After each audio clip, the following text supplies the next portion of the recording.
Not long ago, I met Earl Crawley, Hey, how you doing? but everyone here calls him Mr. Earl. Yeah, we can talk about some finances.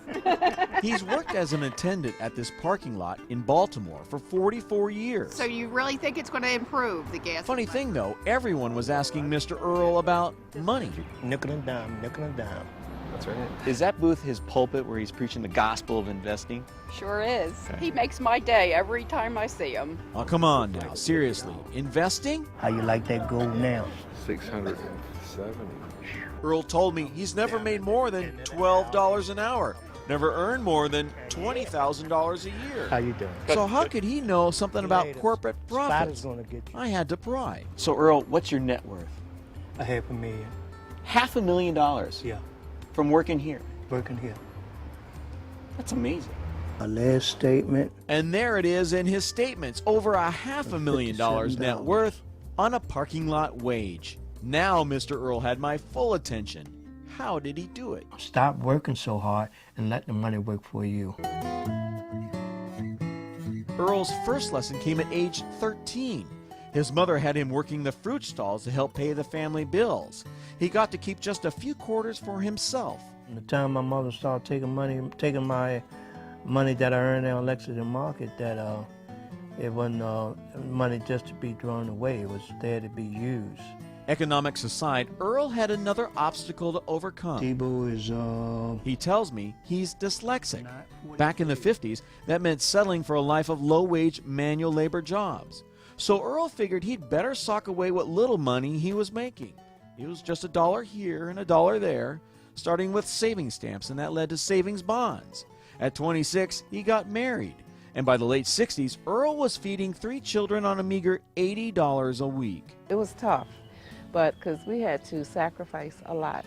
And the budget only got tighter when Earl and Beverly opted to send their kids to Catholic school instead of public school, which was free. Earl took extra jobs to pay the tuition, and you better believe he made every penny count. Elementary school, I would ask for lunch money, and he would give me $1, and lunch was 85 cents, and he would reply before I walked out the door, "I want my change." As the years rolled by, Earl kept saving what seemed like meaningless amounts. He started investing $25 each month into a mutual fund and did that consistently for 15 years. By the late 70s, his net worth was $25,000. Later, as the children got older, he decided to play the stock market. And he bought 1 share, and, well, the rest is history. He bought stock in blue chips like IBM and Coca-Cola that paid dividends and... Instead of taking the dividends and parking it, let it set or let it reinvest itself, and it increased my shares. And the more shares I had, the more dividend I had. Eventually, the more money I have down the road. So where did this so-called slow learner learn so much about mutual funds and blue chips and dividend reinvestment plans? We're going to split this year.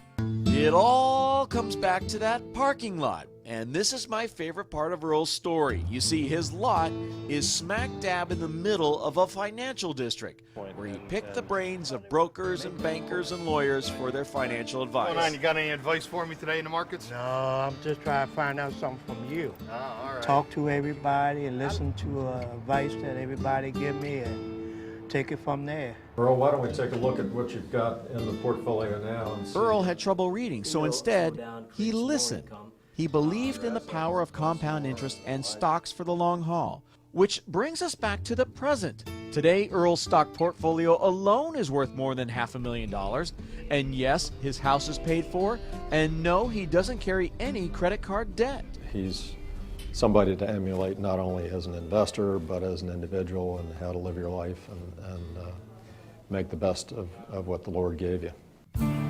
Now, Earl is paying it forward. Here comes Brenda. He's gifting shares from his portfolio to people like Brenda Thomas, who never dreamed they could have enough money to invest. And that was Coca-Cola.